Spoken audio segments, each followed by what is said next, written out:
வணக்கம் நண்பர்களே, முக்கிய செய்திகளை இந்த பதிவில் பார்க்க போகிறோம்.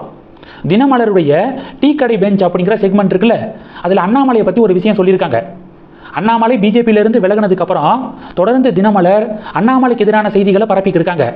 நயினார் கும்பலோட ஏதாவது டீல் போட்டாங்களோ அப்படின்னு சொல்லிட்டு சமூக வலைதளத்தில் அண்ணாமலை சப்போர்ட்டர்ஸ் நிறைய பேர் தினமலருக்கு எதிராக கேள்விகள் எழுப்புறாங்க. இந்த சூழலில் இப்போது டீ கடை பெஞ்ச் செக்மெண்ட்டில் சொல்லியிருக்காங்க, அண்ணாமலை பாஜகவில் இருந்தப்ப டிஎம்கேவை மிக கடுமையாக விமர்சனம் பண்ணார். அதாவது ஆளும் கட்சியை மிக கடுமையாக விமர்சனம் பண்ணார். ஆனால் இப்போ ஆளும் கட்சியாக இருக்கக்கூடிய டிவிகேவை விமர்சிக்கவே மாட்டுறாரு. டிவிகே கவர்மெண்ட்டை பாராட்டுறாரு. டிவிகே எம்எல்ஏக்களை கையை பிடிச்சி நாம தான் தூக்கி விடணும்னு சொல்கிறாரு. இதனால் அண்ணாமலை ஆதரவாளர்கள் விரக்தி அடைஞ்சிருக்காங்க. அவசரப்பட்டு அண்ணாமலை இயக்கத்தில் சேர்ந்துட்டோமோ அப்படின்னு ஃபீல் பண்ண ஆரம்பிச்சிருக்காங்க அப்படின்னு தினமலர் எழுதியிருக்காங்க. டிஎம்கே ஆட்சியை குறை சொல்கிறதும், டிவிகே இப்போ தான் ஆட்சிக்கு வந்து 2 மாதம் கூட முழுசாக ஆகலை, அதை குறை சொல்கிறதும் ஒன்றா? டிஎம்கே எத்தனை வருடங்களாக தமிழகத்தை ஆட்சி செஞ்சுருக்காங்க? டிவிகே புதுசு, அட்மினிஸ்ட்ரேஷனுக்கே புதுசு. அதுக்கான நேரத்தை கொடுக்கணும் அப்படிங்கிறது தான் பல பொதுமக்களுடைய கருத்து. ஒரு டைம் கொடுத்து பார்க்கணும். அதுக்குள்ளே அவங்க சரியாகலை அப்படின்னா விமர்சிக்கலாம் கடுமையாக. அதை தானே அண்ணாமலையும் சொல்கிறாரு.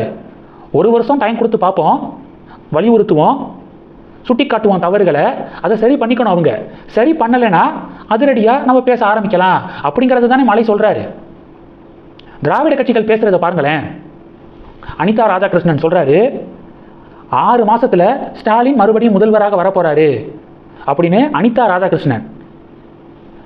அதிமுகவுடைய முன்னாள் அமைச்சர் ராஜேந்திர பாலாஜி சொல்கிறாரு, ஸ்டாலின் எப்போ கோபப்படுறாரோ அப்போவே டிவிக்கு ஆட்சி முடிஞ்சிடும், டிவிக்கு ஆட்சிக்கு முடிவு கிடைச்சிரும் அப்படின்னு சொல்லிட்டு ராஜேந்திர பாலாஜி சொல்கிறாரு, அதிமுக முன்னாள் அமைச்சர். ஆர்பி உதயகுமார் சொல்கிறாரு, 3 மாதத்தில் கூட தேர்தல் வரலாம் அப்படின்னு. அப்போது திராவிட கட்சிகள் டிவிகேவை கார்னர் பண்ணுறாங்க. ஏன்னா டிவிகே கவர்மெண்ட்டு முன்னாள் அமைச்சர்கள் மேலெல்லாம் நடவடிக்கை எடுக்க தொடங்கிட்டாங்க. அதனால திமுக அதிமுகனால பொறுத்துக்க முடியலை.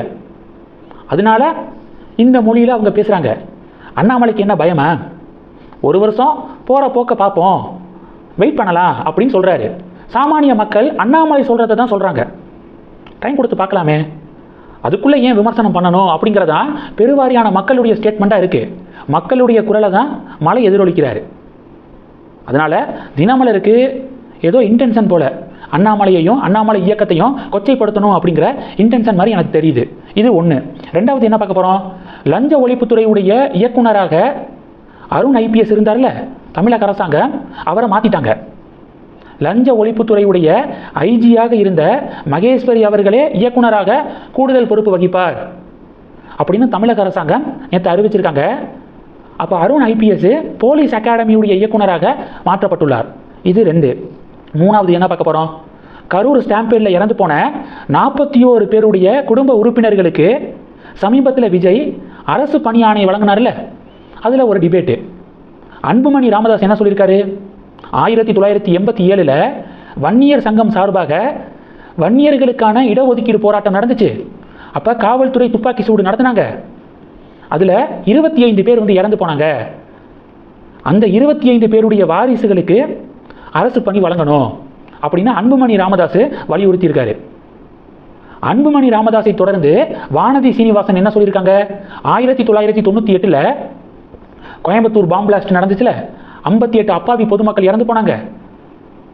அவர்களுடைய வாரிசுகளுக்கு குடும்ப உறுப்பினர்களுக்கு அரசு பணி வழங்கணும் அப்படின்னு வானதி சீனிவாசன் வலியுறுத்தியிருக்காங்க.